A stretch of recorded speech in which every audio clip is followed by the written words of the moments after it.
muy, muy duro. Creo que la mejor analogía es que yo era un pez grande en un lago chico y pasé a ser un pez mediano en un lago Enorme. enorme. Había más de 300 profesionales metidos en el deal de Uber. 300 entre abogados y contadores de 8 países distintos. Nosotros cuando lanzamos Cornershop decidimos lanzarnos en Santiago y en la Ciudad de México al mismo tiempo, porque queríamos tener los aprendizajes de dos ciudades. Porque ¿qué pasa si una es mucho mejor que la otra? Nunca vas a saber porque lanzaste la mala. Es un negocio operacionalmente muy complejo. Sí, muy. Con márgenes un poco strict, a menos que tengas un execution casi flawless, ¿no?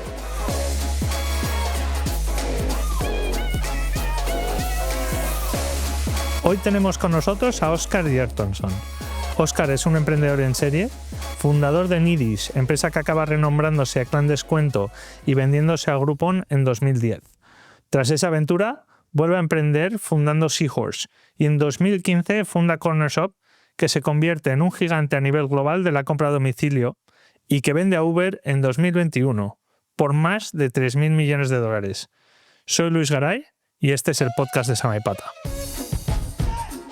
Óscar, muchas gracias por estar aquí con nosotros.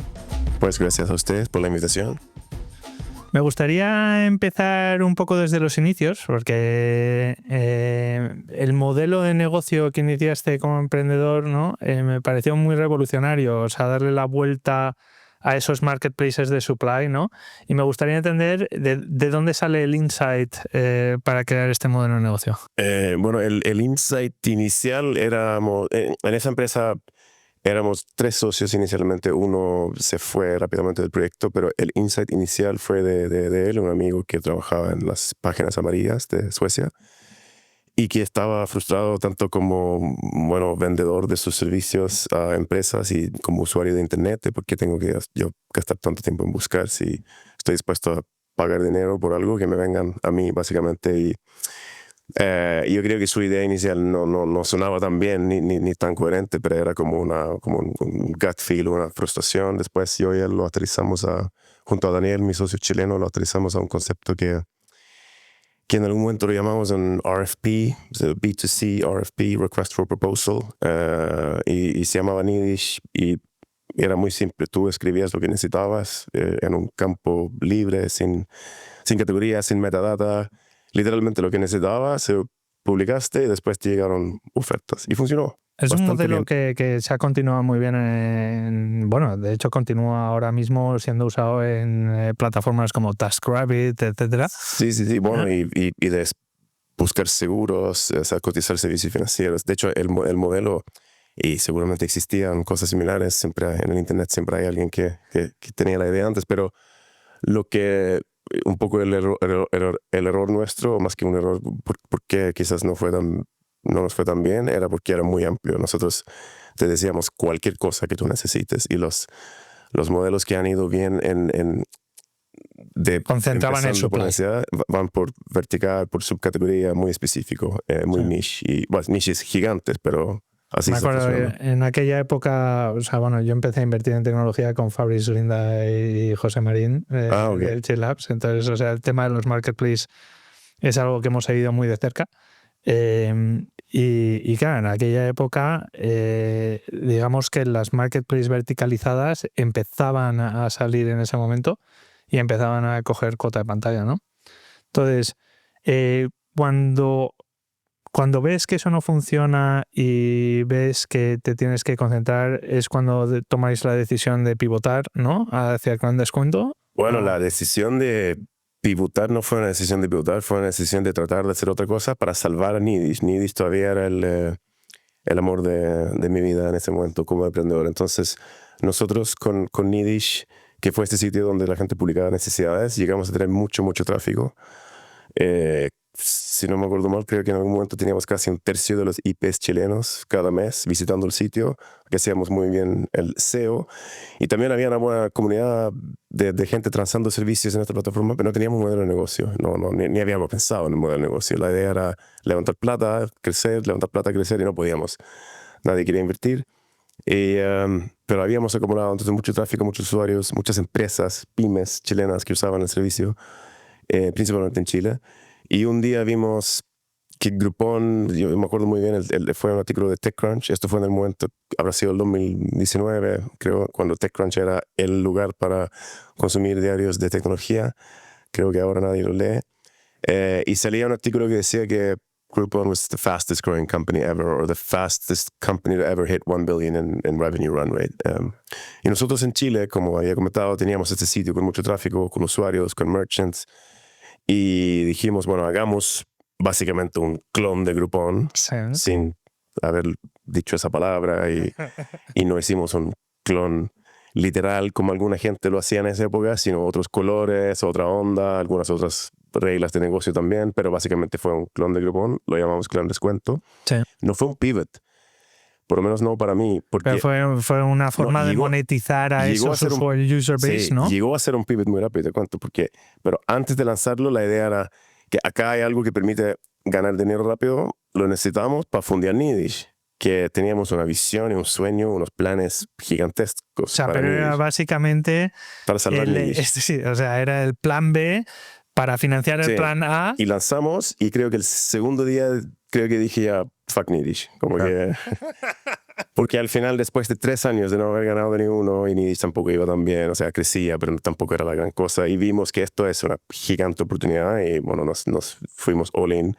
Quizás no el segundo día, pero quizás el segundo mes. En cuanto te das cuenta que, Sí. que el plan B resulta que tiene product market fit, que el plan A todavía no tiene, ¿no? Sí. Para que se hagan una idea, el primer día, bueno, y no habían startups en Chile casi en esta época, el primer día vendíamos una escapada romántica, un hotel en la zona de vinos de Casablanca, fuera de Santiago.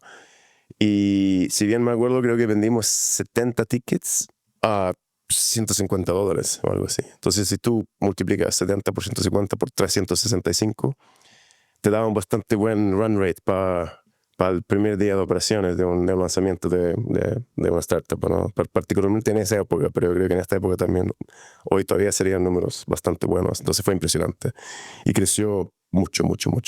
Fue una locura. ¿Y cuándo te empiezas a plantear el M&A durante ese periodo?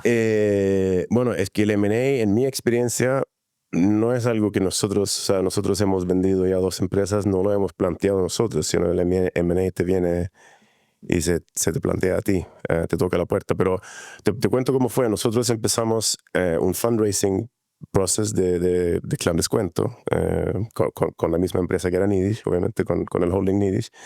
Y teníamos un inversor que estaba a punto de mandar un term sheet, estaba todo listo, estaba muy emocionado, y justo se anuncia que Groupon compra CityDeal. CityDeal lo había armado Rocket Internet, los hermanos Somewhere. Y este inversor había invertido en CityDeal. Entonces se le complicó mucho, no sabía él por dónde iba todo esto, y quizás es un conflicto si yo invierto en LATAM porque se van a hacer un global consolidation rollout, bla, bla. Entonces me dijo, mira, ya no puedo invertir, pero ¿por qué no hablas con Oli? Y me manda un mail a Oli, y empezaron 72 horas muy absurdas de mi vida vendiendo la empresa. Bueno, formalmente tardó más, pero un handshake con Oli Sandberg 72 horas después en su oficina en Berlín. Yo estaba en Santiago y me dijo, why don't you come to Berlin tomorrow? Y dije, I'm in Chile. It takes a little bit of time to get to muy típico Europe. de Oli, sí, eso. Oh, you're so slow, Oscar. Bueno, quizá no me lo dijo ese día, me lo dijo muchas veces. En fin, entonces así llegamos al M&A, porque si bien había interés en invertir en la empresa, también el deal con Oli y con Groupon nos pareció muy bueno, y gracias a eso nos hicimos responsables de todo Hispanic LATAM. Brasil era otro equipo, entonces lanzamos con nuestra plataforma nuestro equipo Argentina, México, Perú, Colombia y muchos países, y aprendí a operar con la escuela de Rocket Internet, que la verdad lo valoro un montón. O sea, aprendí también cosas que no hay que hacer, pero aprendí muchas cosas que no sabía de cómo ir rápido, de cómo operar. Entonces fue una buena clase y una buena... ¿Algún learning en particular de ese proceso de venta que luego hicieras un poco de fine tuning en ventas posteriores. Y Es que fue tan loco ese proceso que creo que no sé si habían muchos learnings, la verdad. Sí, como de cómo negociar y tal, creo que no. Tuve muchos más learnings después con mi tercera empresa, con Corner Shop. Ahí aprendí un montón de M&A, porque estuve varios años haciendo M&A todos los días, no tratando de vender la empresa, pero respondiendo a interés de comprar la empresa. Pero lo de Groupon fue una anomalía total, fue un deal muy loco. Aprendí cosas que Groupon debería haber hecho distinto. Y luego Groupon sale a IPO, te genera un evento de liquidez, pero ese IPO pues no es ideal, digamos, ¿no? El performance... Pues, No. A mí, te cuento que nosotros nos pagaron con un deal que para nosotros era increíble en esa época. No me acuerdo el valor de la empresa, pero era bueno para nosotros. Y nos pagaron 40% cash y 60% equity. Y en equity el valor estaba basado en algún secondary que habían hecho. Estoy inventando los números, pero más o menos. O sea, 30 por acción, digamos, 25 a 35 por ahí. Y creo que salió en 15 a 20 y yo vendí mi primera acción en 1,5, creo. Ouch. Sí. Y así que pues, por suerte no era un 100% stock deal. Sí. Y luego decides invertir gran parte de ese capital que acabas de sacar para fundar Seahorse, ¿no? Claro. Sí, invertir y vivir sin sueldo en San Francisco 2 años, que creo que fue quizás más que la inversión. Y además invertí mucho de eso en startups chilenas. Salimos de Groupon, yo y Daniel, mi socio chileno en todas las empresas, Daniel Undulaga, salimos con una onda de, bueno, o sea, nos gusta invertir, nos gusta startups, pero también de que hay que reinvertir en el ecosistema que te ayudó, y es como una responsabilidad. Entonces yo creo que ahí fuimos un poco muy agresivos y empezamos a invertir en un montón de empresas. Se perdió casi todo de lo de Grupo. Pero de ahí habían muchos learnings. Sí.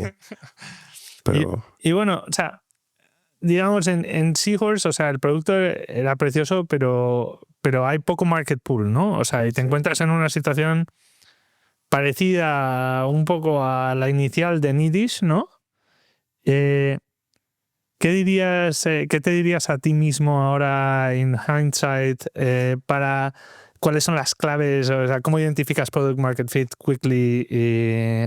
Bueno, sí, es que el tema de los learnings es que es una cosa Infinito. Es sentirlos y otra cosa es aplicarlos. Y Yeah. de los learnings de Seahorse, con Daniel no estamos muy de acuerdo de qué tan bueno o qué tan malo era Seahorse. Para mí es el mejor producto que yo he construido o que he participado en construir. Bueno, yo era CEO de la empresa, éramos básicamente 10 personas, un pequeño equipo de un par de backends, un frontend, y yo y Daniel, 2 frontend, porque era iOS y Android, y le invertimos, pero mucho cariño en cada puto detalle, perdón el French, de esa aplicación, y era increíble. Yo la verdad lo encuentro que era una experiencia fantástica, pero el aha moment era, si es que hay un learning, era muy deep en el product journey, como que la gente que lo usaba la aplicación eran personas que yo los había obligado a fuerza o pedido que por favor rogar, mete todas tus fotos de diferentes contextos de la vida, invita a la gente que estaba contigo en esos viajes o matrimonios o lo que fuera, pídeles a ellos que también suban los fotos. Seahorse era una aplicación de fotos compartidas. Sí. Y la gente que lo empezó a usar así, le encantaba la aplicación, pero no necesitabas invitar más gente porque eran grupos cerrados, era más que nada familiar. Entonces teníamos familias, amigas en Suecia, en Chile, en Estados Unidos que usaban la aplicación cada día, pero no crecía. Power users, pero no había un flywheel de... No, y tratábamos de user acquisition, de ponerlo en la App Store y poner ads en Facebook, que era la forma de crecer apps en esa época. Y la gente que bajaba la aplicación y no sabía nada, o sea, no teníamos un plan de marketing, de PR, de explicar bien el producto. Y de nuevo, el aha moment estaba muy deep. Tenías que literalmente pasar horas organizando, invitando, hueveando para llegar a que, ok, esto está bueno. Igual y aquí es donde no estamos de acuerdo con Danny, yo a veces tengo una frustración de que no seguimos, de que no tratamos más, de que no le diste el chance suficiente. Sí, porque encontré muy bueno el producto, amaba la visión del producto y y encuentro que el mundo cambió mucho para allá en los próximos años, de privacy, de que del photo sharing se sacó un poco de Facebook, primero Instagram, pero ahora está más en WhatsApp y iMessage, como que la gente dejó de ser tan pública con sus fotos, creo, en general, y los private group chats explotaron, y de alguna manera sí, o sea, era un private group chat, pero con los utilities de una foto.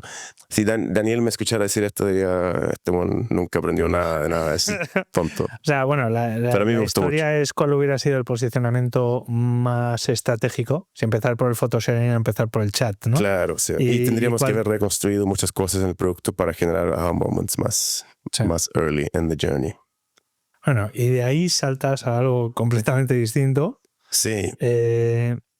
Cornershop, que en 2015, digamos, o sea, el tema de deliveries en Latinoamérica está totalmente centrado en restaurantes. Sí. Sobre todo con Rappi, ¿no? Sí. Bueno, Rappi no había lanzado cuando nosotros... No, perdón, los Rappi no habían lanzado. Todavía estaba... Cuando nosotros lanzamos, yo creo que cuando lanzamos había lanzado, pero cuando empezamos a pensar en eso, los que entregaban súper eran los mismos supermercados, y los restaurantes eran los Nevera Roja, o sea, los Grubhubs, ese modelo del lead gen, no con couriers, todavía no habían couriers, creo. O sea, iFood en Brasil era lead gen y así. Y tú vas a grocery, ¿por qué groceries? Bueno, voy a contar, no sé si he contado esto públicamente, tampoco es tan increíble ni gracioso, pero nosotros salimos de Seahorse a fines de 2014, porque se quedó sin plata por séptima vez o whatever, y dijimos al equipo, porque el equipo era fantástico, váyanse de vacaciones, vuelvan en enero de 2015 y vamos a armar otra entidad y vamos a partir algo de cero. Y nos metimos en un proceso que yo me había prometido nunca más estar en ese proceso, porque es como medio, se siente patético, que es, ok, quiero armar una empresa, pero no tengo una visión, no tengo un sueño, no tengo una necesidad, ¿qué voy a hacer? Empiezas a hacer brainstorming con un Google Spreadsheet, metiendo ideas, mandándote mails, despertas en la noche, all over the place. SaaS, consumer, LATAM, global, insurance, y odio el proceso porque creo en la idea romántica de del tener fundador, algo que crea, o sea, una solución para un problema real, que Seahorse era eso para mí, y Nidis también de alguna manera. Y no quería volver a armar algo con pragmatismo para hacer un negocio. Pero también quería mucho no tener que tomar un trabajo y volver a Suecia y trabajar como ingeniero. Trabajar en un corporate, ¿no? Entonces estaba con muchos conflictos. Fue un momento muy difícil, la verdad, en mi vida. También estaba a punto de recibir estaba por nacer mi segundo hijo y, o sea, habíamos quedado sin dinero y estaba todo difícil. Y entonces la idea de hacer algo como grocery delivery en Latinoamérica ni siquiera era nuestra. Esa la verdad era de un amigo de Dani, de mi socio, que dice, oye, ¿por qué no hacen tal para la TAM? Y Dani me dice, oye, ¿por qué no hacemos tal para la TAM? Sí, pero es un negocio operacionalmente muy complejo. Sí, con márgenes un poco strict, a menos que tengas un execution casi flawless, ¿no? Sí. No es un negocio fácil, digamos, dentro de los negocios, o sea, digitales en cierto modo, pero tiene una parte física muy importante y muy operativa, muy intensa. Y por eso nos fue bien, porque sabemos hacer eso bien. Lo aprendimos de alguna manera en Groupon, que era mucho más sencillo, pero por lo menos habían muchos vendedores, habían cupones, había devoluciones, porque el servicio no andaba bien. Entonces, como que habíamos armado una forma de aplicar software para solucionar problemas operativos que lo llevamos a Cornershop. Bueno, pero cuando yo salgo solo para terminar esa historia, cuando yo salí a levantar plata para Cornershop, yo fui a estos partner meetings de los VCs y había leído que Daniel Ek de Spotify, y no sé si esto es verdad o esto es corporate PR bullshit storytelling, pero que él era como computín, autodidacto y aprendió a tocar la guitarra solo. Entonces Spotify es como la culminación de todo lo que era él. Y es como, wow, eso. Entonces yo salía a hacer los pitches de la siguiente forma. Decía, bueno, yo soy de una familia de grocers de Suecia y todos los fines de semana abría la tienda con mi papá Y un día me regalaron un PC y empecé a jugar con lenguajes de programación. Entonces Y era todo bullshit. los VCs quedan como, wow. Y después, no, sadly, that's total bullshit.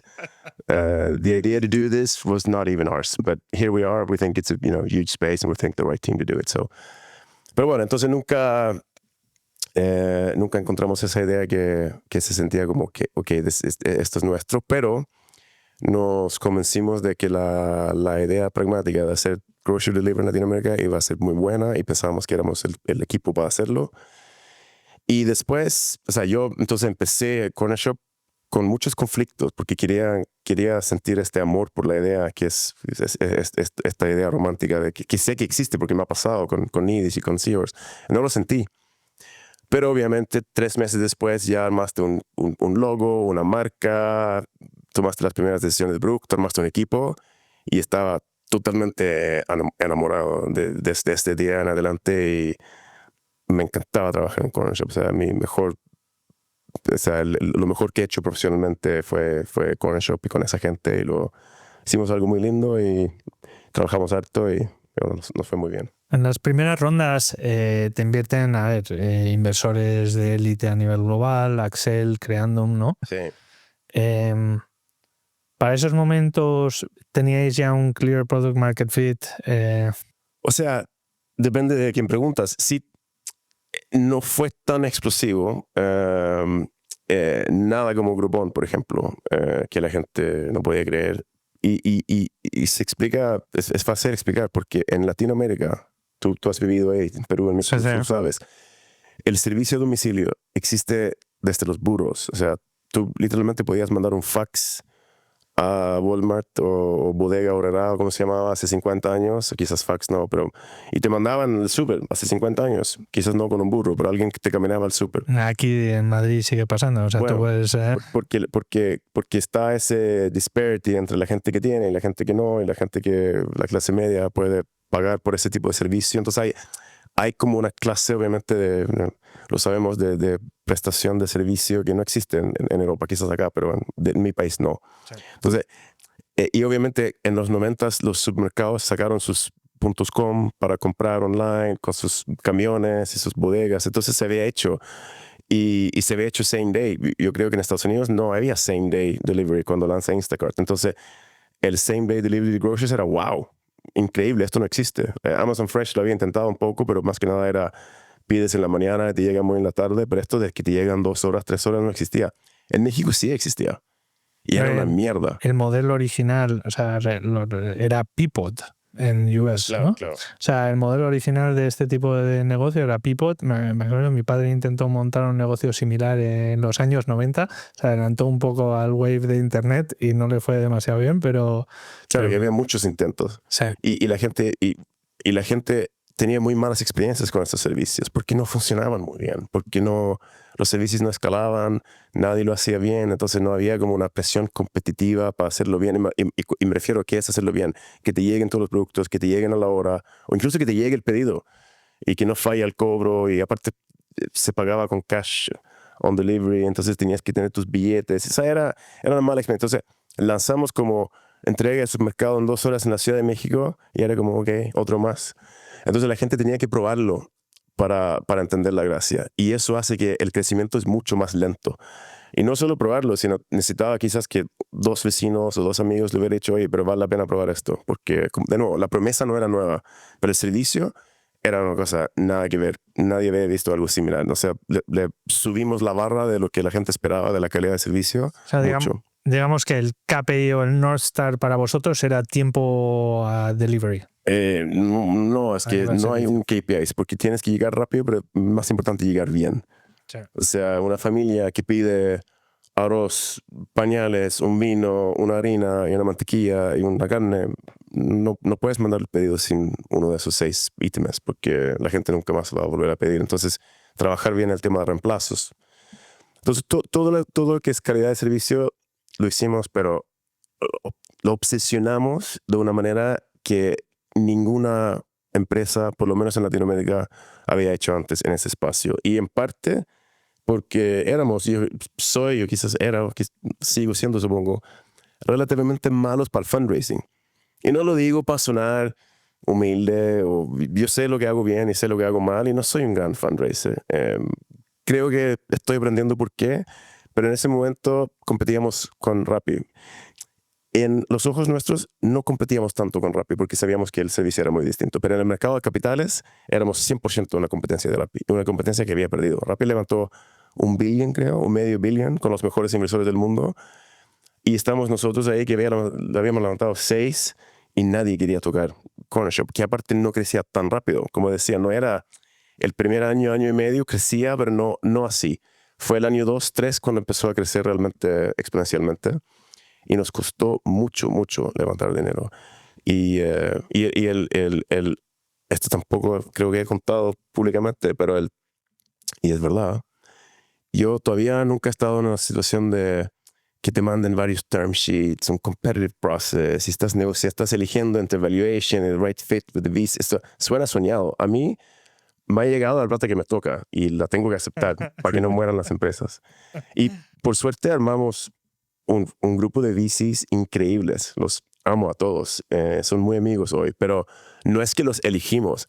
Axel invierte en Cornershop por pena. His words. Bueno, o sea, yo creo que por pena es una forma de hablar que te permite igual negociar mejores términos. Sí, no, pero sí sé cómo suena, pero nos tenía mucho cariño, creía en el equipo. Sí. No le había tanto sentido al espacio. Los números no eran tan buenos, pero creían mucho en nosotros. Habían hecho el A-Round, nadie quería tocar el B-Round. Y dijo, bueno, yo lo hago. Y lo último que me dice antes de mandar el term sheet es, prométeme que no me vas a hacer parecer tonto, por lo menos. Es como el test. O sea, si vas a perder la plata, piérdela de una manera que no parezca estúpido. Exacto, no la pierdas mañana, ¿no? Eso me dice mi lead investor en la llamada que me dice, ok, te voy a mandar un term sheet. Es lo último que me dice. Yo tengo que prometerle, le digo, ok, te prometo que si perdemos el dinero lo vamos a hacer de una forma elegante. O sea, no va a ser fraude, no va a ser de un día para otro, no lo vamos a tirar todo en marketing, en la tele o whatever. Y con con ese performance o ese growth que describes como limitado en ese primer instance, y el hecho de que es un negocio bastante local, ¿no? O sea, el negocio logístico es bastante local, sí. O sea, va por ciudades o incluso por barrios en ciertos casos, dependiendo de cómo grande sea la ciudad. En Latinoamérica se presta a ser por neighborhoods más que por ciudades completas.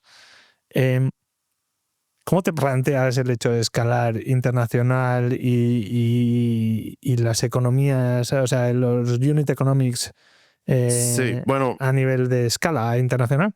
Bueno, primero, tratando de responder a esa pregunta, nosotros cuando lanzamos Cornershop decidimos lanzarlo en Santiago y en la Ciudad de México al mismo tiempo, porque queríamos tener los aprendizajes de dos ciudades. Porque ¿qué pasa si una es mucho mejor que la otra? Nunca vas a saber porque lanzaste la mala y murió la empresa. Pero no teníamos los recursos ni el foco para lanzar 3 ciudades. Entonces nos pareció que estas dos, y eran las lógicas para nosotros, porque el equipo estaba en Chile, queríamos abrir México porque era el mercado más grande. Y los primeros años, el primer año y medio, no me acuerdo bien, no lanzamos más ciudades. Después empezamos a lanzar las ciudades 2 y 3 de esos países, cuando ya teníamos un modelo muy armado, y cuando lanzamos más países, cuando lanzamos Canadá un par de años después, y sí, habríamos ido a más países más rápido si tuviéramos el capital, no lo teníamos, pero una vez que empezamos a expandir, teníamos un sistema de operación tremendamente robusto, y como decía antes, nosotros como equipo hay cosas que hacemos mal, hay otras cosas que hacemos bien, y lo que hicimos muy, muy, muy bien era armar un software propio, in-house. Todo lo que era core era propio, nada off the shelf. Sí. Y core lo consideramos casi todo. O sea, pagar nóminas no es core, la contabilidad. Todo el tema de rutas, core, etcétera. Rutas, activación de contratistas, toda la calidad del trabajo, de todo tipo, el catálogo, la búsqueda, el marketing online, todo. Y todo estaba conectado real time, y teníamos un dominio de lo que estaba pasando en la red que era Cornershop, con unos principios muy claros de calidad de servicio. Entonces sabíamos cuando lanzábamos una ciudad que el servicio iba a ser fantástico. Y siempre era más importante la calidad de servicio que los unit economics, por ejemplo. O sea, los unit economics también son importantes, pero nunca a costa del servicio. Preferiríamos ser caros que ser malos. O sea, preferiríamos ser excesivamente caros sabiendo que no estamos llegando a todo el público todavía, pero el servicio es impresionante para poder tener unit economics positivos.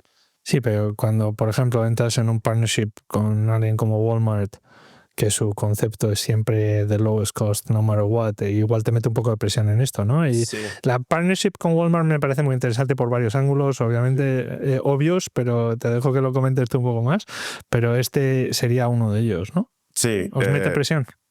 Bueno, nos metió presión para operar de forma más eficiente, pero también entendían y respetaban que es un canal distinto. Y creo que algo que Cornershop sí le enseñó a los retailers, no sé si a Walmart, pero a muchos, era que está bien cobrar un poco más para entregarte el pedido en tu puerta en 40 minutos. O sea, no tiene que costar lo mismo que tú ir a la tienda a hacer. Se llama autoservicio, el rubro de empresas, ¿no? Se llama autoservicio. Y si le sacas el auto a eso, está bien que cueste distinto. Y eso fue algo que vieron con nosotros, que no se habían realmente atrevido a probar antes por políticas de omnicanal. Tenían, por ejemplo, reglas de omnichannel pricing, mismos precios en todos lados, sin delivery fee. Sí. Entonces, cuando no metes un poco de dinero en el modelo, no puedes dar un buen servicio y la gente no vuelve y nadie lo usa y es un servicio chiquitito. Eso fue un poco una forma rápida de resumir cómo lo hicieron mal los supermercados. Después vieron a Cornershop cobrando markups, service fees, delivery fees y la gente lo usaba como loco. Y claro, empezaron a cambiar diciendo, mira, quizás se puede cobrar por este servicio. Eso fue lo que triggers a lo mejor un poco de interés de adquisición. Claro, y parte, también ¿no? se hizo mucho más complicada la competencia con los años también, por lo mismo, porque los supermercados stepped up their game. Pero bueno, Walmart trató de comprar la empresa y no se pudo porque el antitrust mexicano paró esa adquisición. Creo que estuvimos casi 3 años negociando con Walmart en diferentes fases de esa adquisición.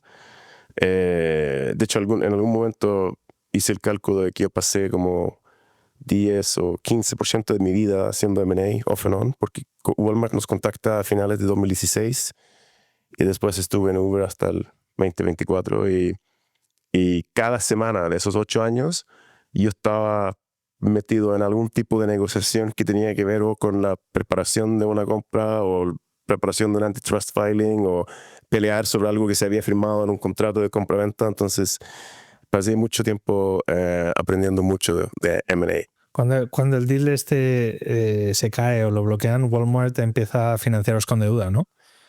No, Walmart nos financió con deuda durante el filing. Durante el filing. Para sobrevivir el filing.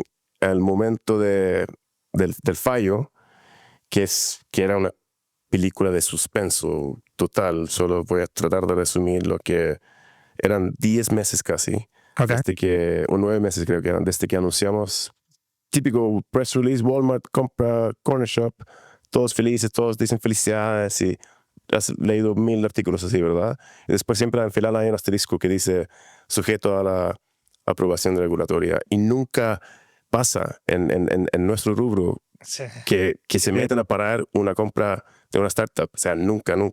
En la historia de Accel como fondo nunca les había pasado.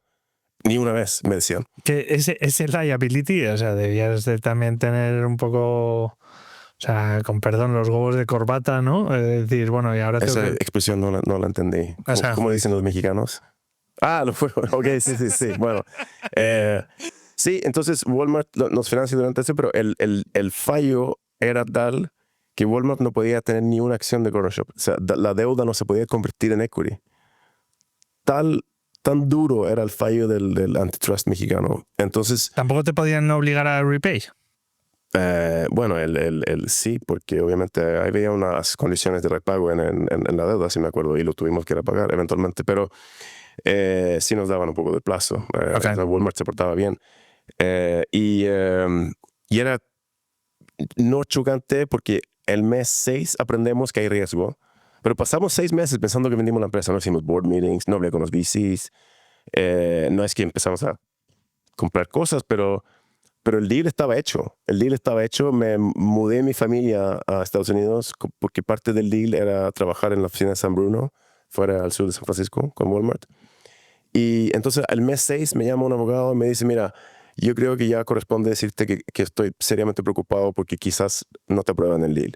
Y yo, ¿qué? ¿Cómo? ¿Qué? O sea, ¿cómo? Porque ni siquiera nos habían dicho que había, o sea, no había riesgo, ni siquiera teórico, no, cuando entramos al deal. Literalmente para mí era un asterisco de que hay un proceso que hay que esperar, que por cierto iba a ser 3 meses, después se alargó y después dicen, mira, hay riesgo. Y después pasé los peores 3 meses de mi vida profesional esperando este fallo. 3 meses, 90 días, y no sabes, ¿vendí la empresa o somos independientes sin plata? ¿Cómo manejas eso? O sea, bueno, obviamente a nivel emocional, personal tuyo de los founders, dificilísimo. Muy difícil.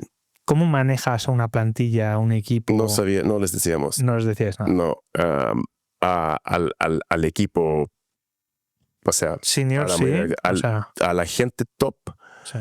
Los empecé a contactar, no me acuerdo cuándo, pero en algún momento les dije que puede que pase esto, y creo que es buena noticia. Porque esa es otra cosa. Yo pensaba que era buena noticia. O sea, era algo que no podíamos prever. Cuando nos dicen eso, me pareció chocante, pero a la semana uno empieza a hacerse las ilusiones. La verdad que ese año habíamos crecido brutal y había interés de invertir en la empresa, sabíamos. Entonces, y sentíamos el apoyo de nuestros fondos, de los VCs, y la empresa había crecido casi 4x en esos 9 meses, o 3 a 4x, o sea, un montón. O sea, realmente había entrado en escape velocity. Y además, y esto no es nada en contra de Walmart, es simplemente que algo que he aprendido es natural en cualquier proceso de M&A, te cansas. Como dicen en Chile, estás chato. Después de varios años negociando y puteando y gritando y los términos de la espera y ahora otra espera de los... Al final dices, ya no me importa nada, solo quiero ser libre de nuevo. Entonces la idea de que nos devuelvan la empresa, volver a ser independiente, era atractiva. Y después ya, esperar 90 días. Y si me acuerdo bien, cada jueves publicaban en un sitio si iban a hablar de ese deal ese día o no. Entonces, cada jueves estás ahí atento, haciendo refresh, y no, hoy no fue. Y después un jueves sale que sí, hoy vamos a hablar de Corner Shop y Walmart. Estas 8 personas de México que no los conozco, que no los puedes conocer, no puedes hablar con ellos, son intocables, ¿verdad? Y está bien. Y se juntan en una sala y deciden si van a aprobar o no el deal. Entonces, que para ellos es como nada, supongo. Para nosotros es la vida. O sea, ¿soy parte de Walmart o tengo que salir a levantar plata mañana porque teníamos un mes en la cuenta? O sea, muy loco depender de un grupo de terceros y no poder influirles realmente. Y un día llegó el fallo, que no hay deal. Y en ese momento, o sea, ¿cuándo entra Uber en el picture? Casi el mismo día. Ese mismo día, o sea, es casi instantáneo. No, yo creo que fue el mismo día porque para ese entonces, obviamente, en el rubro, esto lo aprendí después, en el rubro de los abogados antitrust de México, de las empresas grandes, ya habían rumores de que esto podía no aprobarse, porque había pasado mucho tiempo, porque la gente habla. Uber obviamente es muy grande en México, tiene muchos intereses en Latinoamérica. Ellos, por su equipo de antitrust legal, sabían que había una posibilidad real de que no hay deal y ya estaban preparados para contactarnos. Y lo primero que yo dije, y me llamaron a Andrew, nuestro board member de Accel, que me llama a mí y yo digo, dude, over my dead fucking body. Le dije, me acuerdo. Te metes en otro proceso. Never doing M&A ever again. I'd rather just go bankrupt and just never, ever doing it again. Y en ese momento te lo sentí con todo. En ese momento te dice, recuerda que me prometiste no perder mi dinero. Seguro que habrá dicho algo así, pero lo sentí con todo mi espíritu, como un rechazo físico, como náusea, pensando en volver a negociar estos contratos y pelear con contadores y abogados. Y yo hice una presentación en el CEO event Creando el año pasado sobre M&A y saqué estadísticas solo para hacer esa presentación. Y había más de 300 profesionales metidos en el deal de Uber. 300 entre abogados y contadores. de 8 países distintos. Por ambas partes, dices. Por ambas partes. Es de no creerlo. Es una locura. Entonces, lo de Walmart era un poco más pequeño porque eran menos países, pero entonces digo no. Entonces él le dice no a Uber, que obviamente es la mejor forma de empezar un M&A. Hablando de los learnings de M&A, diles no. Sí. Porque a Walmart les dijimos, bueno, quizás sí, desde el día 1. Sí. Y a Uber les dijimos, no fucking way. It's not going to happen. Es como Mastercard, es priceless, les dije en algún momento. Porque obviamente después empezamos a levantar plata y sí, esta vez sí podíamos haber hecho una ronda buena, pero no tan buena como pensábamos. O sea, no, a mí el fundraising nunca me va como... Pero tenéis un plan B de fundraising within the timeline que os iba a permitir seguir adelante. Y Axel nos había prestado, Axel nos había hecho un convertible para llegar a esa ronda y habían fondos que querían invertir, pero pasaron los meses, quizás 1 o 2. Tenéis que refinanciar la deuda de Walmart al mismo tiempo. Y vemos que el fundraising no está tan hot como pensábamos. Okay.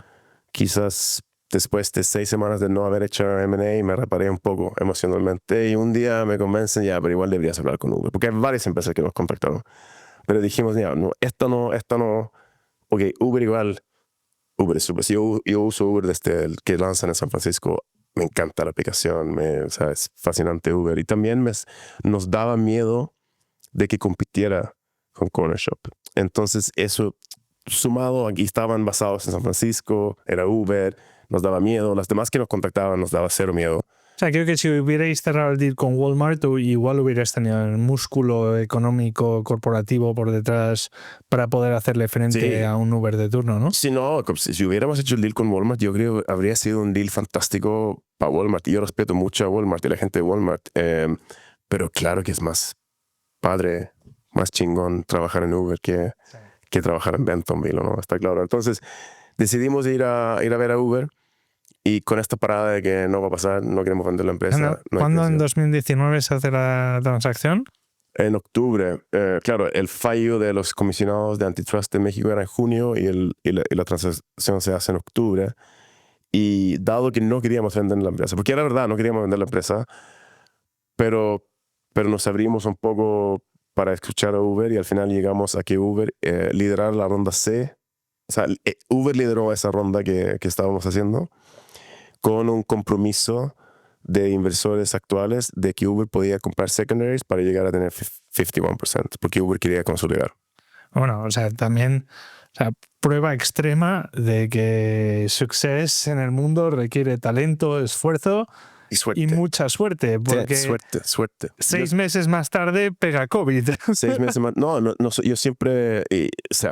Y yo creo que todas las empresas que van bien han tenido suerte. Sí.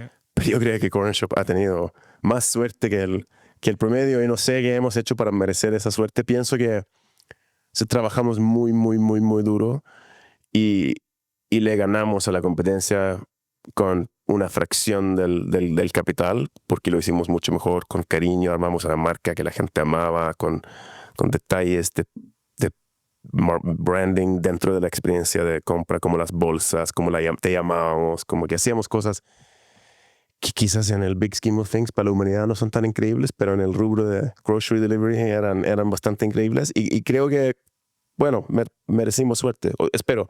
Tuve mucha suerte porque, claro, que los comisionados de México paren el deal, que la empresa ha crecido tanto en ese momento y que Uber quiera comprarla y que le insistimos a Uber de que no queremos venderlo todo todavía, queremos seguir construyendo valor, creemos que hay mucho valor. Entonces hacemos este deal de que van a tener 51% y va a haber un put call para el resto en tal años después. Y pega COVID y Cornershop triplica en un mes. Y hubiese crecido mucho más, no había más flota de contratistas para hacer los pedidos, pero fue una locura. Y de nuevo estuvimos paralizados con un proceso de los comisionados del antitrust mexicano, porque tenían que aprobar que Uber controlara Cornershop. El 100%. Sí, y durante COVID no podían juntarse en las oficinas y dejaron trabajar, porque en la ley de no sé qué de antitrust mexicano no contemplaban reuniones virtuales. Entonces, el proceso estuvo paralizado casi un año. Me suena esos procesos. O sea, de haber estado 9 meses y me pararon el deal con Walmart, volví a estar 10 meses con los mismos, pero esta vez sí los pude conocer. Tuve la oportunidad de gritarlos fuerte en un Zoom call. Pasar de tantos años siendo vuestros propios jefes, por así decirlo, siendo independientes, a de repente formar parte como empleado de una organización muy puntera, pero una organización muy grande. ¿Cómo fue ese cambio para vosotros a nivel personal? O sea, ¿cómo lo vivisteis? Muy, muy duro. Creo que la mejor analogía es que yo era un pez grande en un lago chico y pasé a ser un pez mediano en un lago Enorme. enorme. Y no, era muy duro porque aparte yo tenía una misión. O sea, yo estaba determinado de que la compra de Uber, o sea, la compra de Corner Shop a Uber tiene que ser exitosa. Así, me voy a quedar aquí hasta que esté bien hecho. Y tuve que pelearle a mucha gente dentro de Uber. Había mucha resistencia para hacer las cosas que había que hacer porque, bueno, aquí no me quiero meter demasiado en eso, pero yo creo que siempre en una corporación hay mucha gente que tiene resistencia al deal nuevo, que por cierto, poca gente sabe del deal antes de que se anuncia por temas de confidencialidad. Entonces hay mucha gente que cree que ellos van a construir groceries dentro de Uber y un día el CEO anuncia que está este sueco aquí, él va a hacerlo ahora. Entonces hay mucha política interna, mucha política, ¿no? De quién va a decidir cómo hacer el producto, quién va a decidir cómo hacer el pricing, quién va a decidir tal. Y yo reportaba al CEO y al jefe de Eats. Al CEO tenía contractualmente un derecho de reportar, que es muy importante. Siempre le digo a los founders, cuando alguien me habla de, oye, estoy vendiendo la empresa, le digo, tenga una línea directa con el CEO contractualmente, porque te va a ayudar un montón. Y Dara, el CEO, gran tipo, gran profesional, increíble haber trabajado con él, aprendí tanto y lo valoro infinito. Él confiaba en mí. Quizás no 100% el día uno, obviamente, pero con el tiempo me dio mucho respaldo para volverme loco dentro de Uber y crear esta cosa. Y entonces en ese sentido bien y satisfactorio, y aprendí mucho, pero era una constante pelea. Y yo venía de este ambiente de Corner Shop, donde Corner Shop era una startup chiquitita que va bien, y tú sabes que las startups chiquititas que van bien, los CEOs son, no sé si héroes es la palabra, pero son queridos en general, y si no lo son, la gente se va, y la gente que está cerca mío en la organización es gente que yo he elegido que esté ahí. Entonces ahí es como una familia, es como un grupo de amigos, salir a cenar y tomar y conocerse. Es increíble, lo extraño. Y Uber no fue eso. En Uber, o sea, una empresa grande, estás conociendo gente nueva todos los días, que tienes que tratar de convencerle de que hagan algo, meet halfway. Entonces, muy, muy frustrante. Y tuve que muchas veces estar muy irritado, muy enojado. O sea, eso fue lo que más me afectó. Tuve que volverme cabrón, como dice en México, pero un insoportable a veces, solo para empujar esta agenda.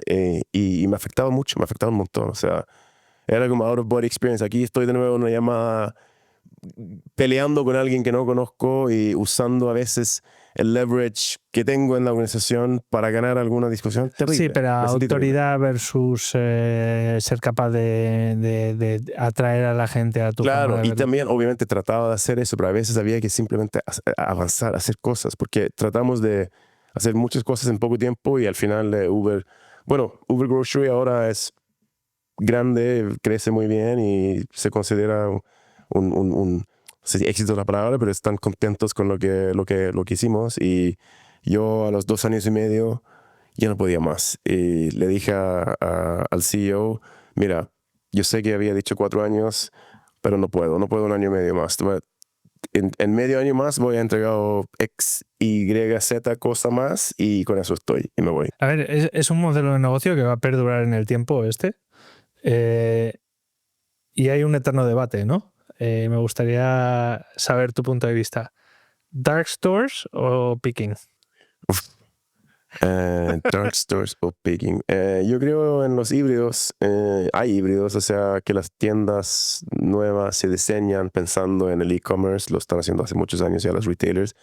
Creo que en zonas de alta penetración y alta concentración de demanda, tiene sentido hacer hubs dedicados, llámelos dark stores, llámelos warehouses, whatever.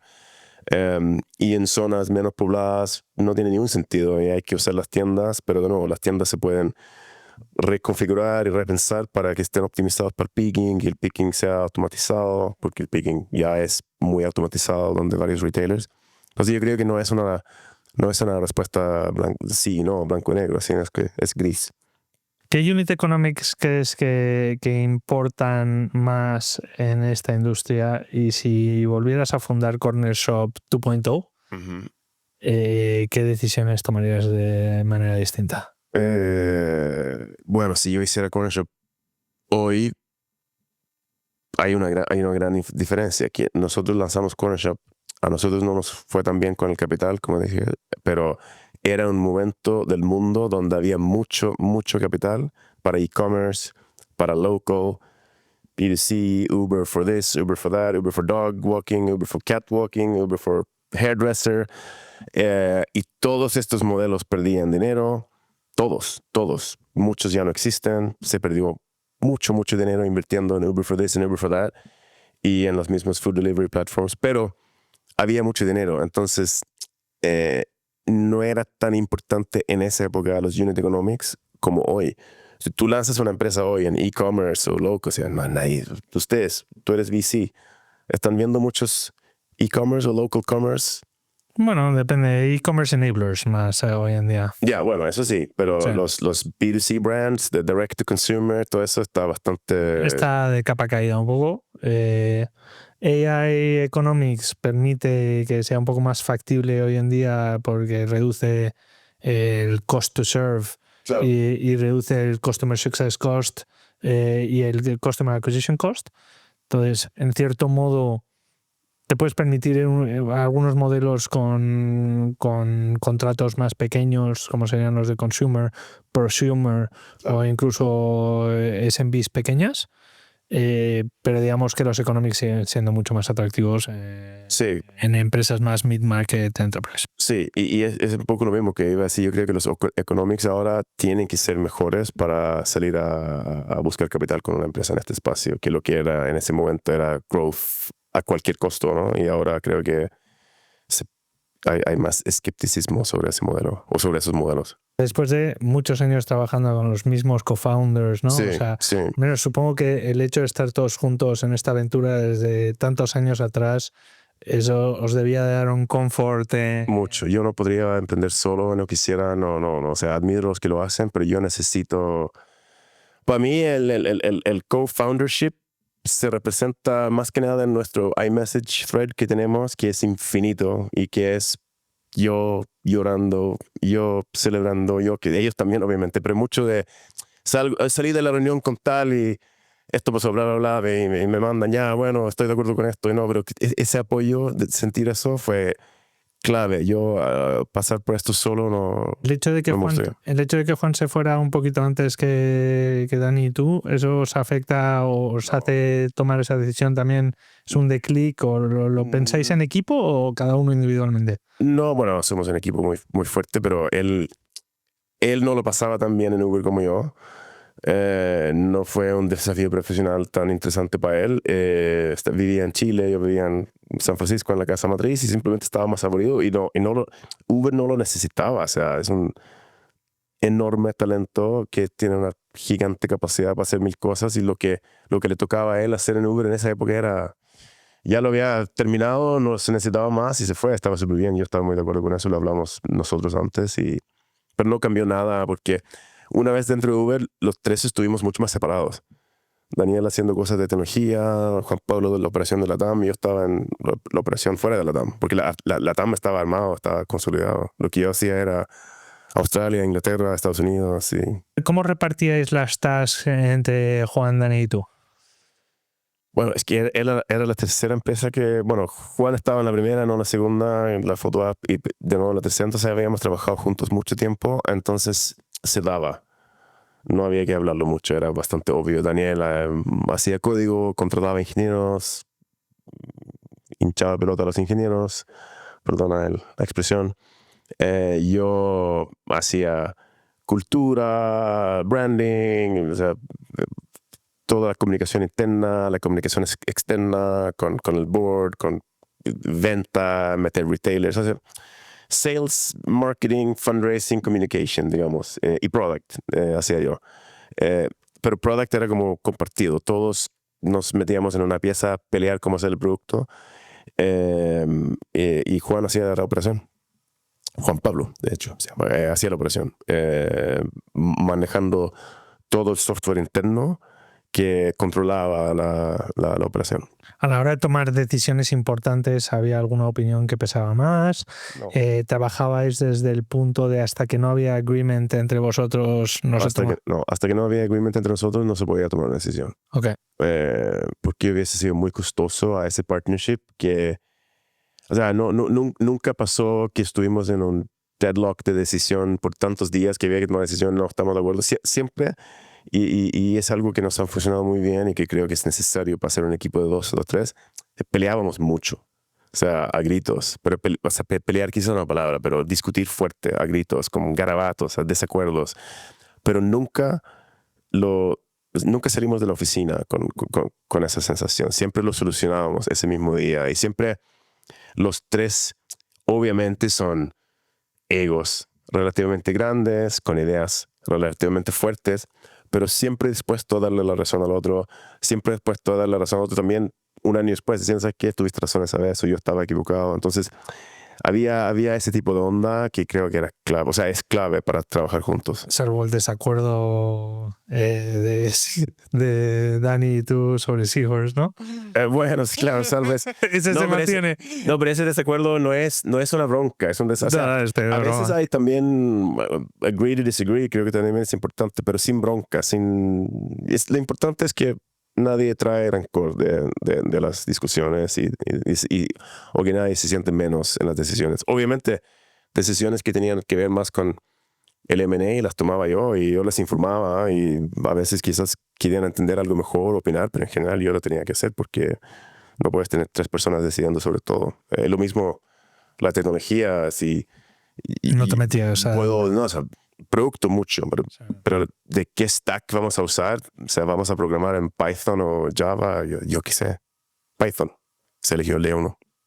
¿Qué consejo darías a emprendedores hoy en día a la hora de escoger sus co-founders?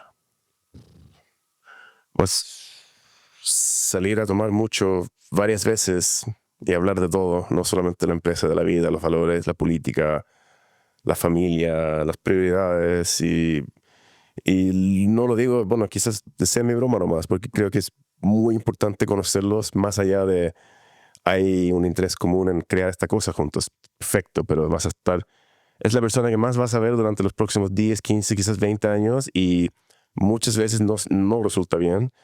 Entonces eso es muy importante y armar muy bien la parte legal, o sea, hacer vesting. Sí. Yo creo que los founders tienen que hacer vesting de sus founding shares para que esté como prenegociado una forma de salir o una forma de romper la relación. Es gracioso, es una cosa que comentamos bastante en negociaciones y que suele ser bastante sensible entre los inversores y los founders, hablar del vesting y de los lever provisions en una inversión. Sí. Creo que en Estados Unidos es más común, por lo que veo. Creo. Sí, aquí en Europa la gente se piensa como que le estás atacando, o sea, siempre lo ven solo desde la perspectiva de qué pasa si soy yo el que sale de la organización. Claro. Y no lo ven tanto desde la perspectiva de qué pasa si soy yo el que me quedo. Claro. Y a mí al que me abandonan. Sí, y yo creo que también es como para mí es un error conceptual, porque si tú y yo formamos una sociedad anónima mañana y le colocamos 1.000 euros cada uno, no sé cuál es el mínimo acá, 1.500 euros, y ahora yo tengo 50, tú tienes 50. Mucha gente considera que esa compra de una acción es como haber comprado una acción en la bolsa, como que yo soy dueño de esas acciones. Y es legalmente correcto, pero para efectos de armar startups es prácticamente incorrecto. En la práctica es incorrecto. Para mí, no son tus acciones. Tienes un derecho de llegar a bestear. Si la gente lo viera así desde el día 1, o sea, si todo sale bien y no se pelean y no te echan y sigues aquí trabajando duro todos los días y la empresa sobrevive, puedes llegar a tener este 50% en Y yo no haría, si yo voy a decir a otra empresa, no hago 4 años de vesting, yo haría 8 años de vesting, o 80 o 800 años de vesting. Entonces yo creo mucho en eso, de que los fundadores tienen que bestear, o sea, muy simple. Sí, o sea, bestear, entenderse, Por lo menos una tener parte. comunicación transparente y trust, ¿no? O sea, Sí. confianza, pero con un papel que regule qué pasa en Exactamente. caso de conflicto. Exactamente. Y lo otro, a veces que uno ve... Se parece mucho al matrimonio. Sí. Uno ve, o sea, hay que negociar soluciones de los problemas difíciles en los momentos fáciles, porque negociarlo en los momentos difíciles, uf. Estoy de acuerdo.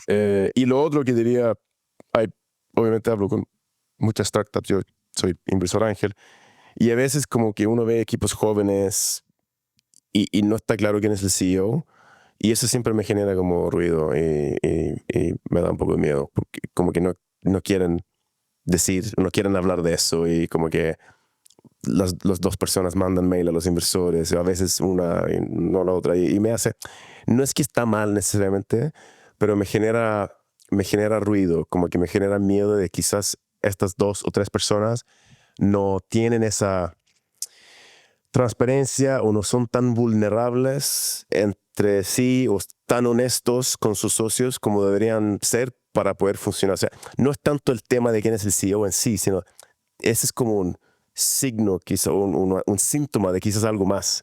¿Qué otras cosas no están hablando? ¿Qué otros conflictos no están solucionando? Porque sí hay empresas que tienen co-CEOs, está perfecto, y a veces me han presentado empresas con co-CEOs, pero te lo dicen transparente, somos co-CEOs. Yo me refiero a esos que están como que, pero ¿y quién es el CEO? Es que no, tú lo No has visto, sabemos, sí. Es que no sabemos, como que no, eso no. Bueno, tomamos las decisiones juntos. Sí, o sea, no. Es como cuando mi mujer Bullshit. me dice que tomamos las decisiones juntos, que no nos equivoquemos, las toma ella y yo sigo, las decisiones juntos las toma ella, las decisiones que tomo yo las tomo yo. Claro, así es un poco. Y sí, entonces yo creo que eso es importante, vesting y decir quién es el CEO, decidir. Ok. Y este último año... Y diría una cosa más, hacer una cosa nomás, hacer una cosa. O sea, estar en un proyecto, no estar con varias cosas y hedging y tratando de armar un fondito a la vez y estar en una red de no sé qué cosa. Como que veo, o sea, no muchos, pero a veces uno ve gente que... O sea, sin enfoque. ya es difícil hacerlo. Sí. Es casi imposible. Y si no estás all in, es literalmente imposible. La gente dice, pero Elon Musk tiene... Bueno, tú no eres Elon Musk. Sorry. Vale, entonces, este último año, ¿cuál es tu enfoque? Bueno, el último año he estado como una especie de sabático. No, una especie de estado de sabático. Salí de Uber en marzo de 2014. Estuve... La verdad que pienso que fue merecido. Necesitaba un break. Había trabajado mucho y necesitaba despejar la mente. Me mudé con mi familia de Estados Unidos a España y ahora mi foco es meterme en el ecosistema español, conocer la gente de acá, conocer startups, conocer los fondos y ojalá encontrar una de esas ideas que me haga sentir enamorado y con ganas de... O sea, ¿te planteas volver a emprender? Sí, yo soy operador, no, o sea, soy inversor ángel, bastante activo, pero no sería un buen inversor y creo que no lo pasaría muy bien siendo inversor. Definitivamente no lo pasaría bien siendo, o sea, no trabajando. Y ya lo he probado un año y los primeros 6 meses bien y después ya te aburres. Te empieza a volver Te loco. aburres. Sí, entonces tengo bastante claro que me gustaría volver a armar algo de cero. Eso. Como inversor en Angel, ¿qué tipo de empresas te atraen más? En general invierto en Chile y México, pero ahora quiero empezar a ver más startups aquí en España también, y un poco en San Francisco, un poco en Suecia. O sea, más que nada, más que espacios, son como mis redes. Yo invierto en mis redes, conocidos, el conocido de tal conocido, gente que quizás he trabajado con ellos en Corner Shop o en Uber. También invierto en gente no conocida, pero la vara es mucho más alta. Mucho más porque alta. Tienes un due diligence ya hecho de esa gente del network, claro. que hacérselo a un equipo externo Due es mucho más difícil. por un lado, y por otro lado, sé que se van a quejar conmigo igual de su empresa. Tengo amigos que son emprendedores. Si armo una nueva empresa, igual voy a escuchar su llanto de que tal cosa va mal y que ¿qué opinas tú? O sea, mejor tener skin in the game, es un poco más divertido, entretenido para todas las partes, ¿no? Entonces, Sí. y si no suena muy profesional como investment philosophy, pues no es muy profesional como investment philosophy, pero me gusta, aprendo de espacios. Ahora, donde sí a veces quizás hago cosas con un poquito más convicción o más proactivo, es una cosa que entiendo bien, que es B2C, local, online, e-com, que es lo que yo he operado toda mi vida. O sea, no soy un gran tecnólogo, yo soy bueno para aplicar software para solucionar operation challenges, logistical challenges. Entonces, ese tipo de espacio me encanta. ¿Tienes algún hint de ese posible proyecto o alguna idea de qué podría ser? De que yo vaya a hacer, Sí. no tengo. Ojalá tuviera, pero no tengo. Y me frustra un poco. ¿Y no quieres hacerlo procedural, quieres hacerlo modo romántico? Quiero evitar, es que por eso dije que la primera vez que estuve en ese proceso me prometí nunca más. Y la segunda vez que estuve en ese proceso me prometí nunca más. Y ahora, aunque funcione. Aunque funcione, y quizás lo hago una tercera vez, no estoy diciendo que no, pero me encantaría salir a caminar por la calle y toparme con la idea y ahí está, mira, está redonda, está perfecta, está preciosa y creo que soy el emprendedor indicado y se siente como que todo el cuerpo vibra. Quiero encontrar esa idea. Si no la encuentro, igual me voy a volver loco no trabajando y capaz que hago un clon de otra cosa para... ¿Volverías a juntar al Dream Team? Felizmente. Y a veces hablamos de hacer cosas juntos, pero también depende de qué es. Ellos viven en Chile, yo vivo aquí, eso tendría que tener sentido geográfico y a los tres nos tendría que gustar lo mismo, pero sí sería... Que cuando tienes un equipo de grandes amigos, que son dos de mis mejores amigos de la vida, que además ya has hecho varias cosas juntos, sabes que no vas a pelear y sabes que vas a repartir bien el trabajo como hablamos antes. Es que es muy cómodo pensar en hacer algo con el mismo equipo. Si no, tengo que salir a buscarme un CTO y yo tengo que salir a tomar tantas veces como dije que había que salir a tomar y no, ya me cansa. No, broma. Entonces sí, sería cómodo, pero no necesariamente va a ser así. O sea, cómodo, sería fantástico, más que cómodo. Sería súper entretenido, sería muy padre. Ok. Bueno, pues espero ser de los primeros que se entere cuando montes un proyecto. Y mucho ánimo y mucha suerte con todos los proyectos, tanto como emprendedor como inversor en el ecosistema europeo. En España hace mucha falta emprendedores de éxito que puedan apadrinar a empresas early y les ayuden con los learnings y con la experiencia, ¿no?, de haber sido operador durante tantos años en tantos proyectos con distintos inversores en distintas geografías, y creo que pues aportar mucho valor al ecosistema. Así que muchas gracias por haber venido. Gracias a ustedes, a ti. Y nos vemos pronto. Dale.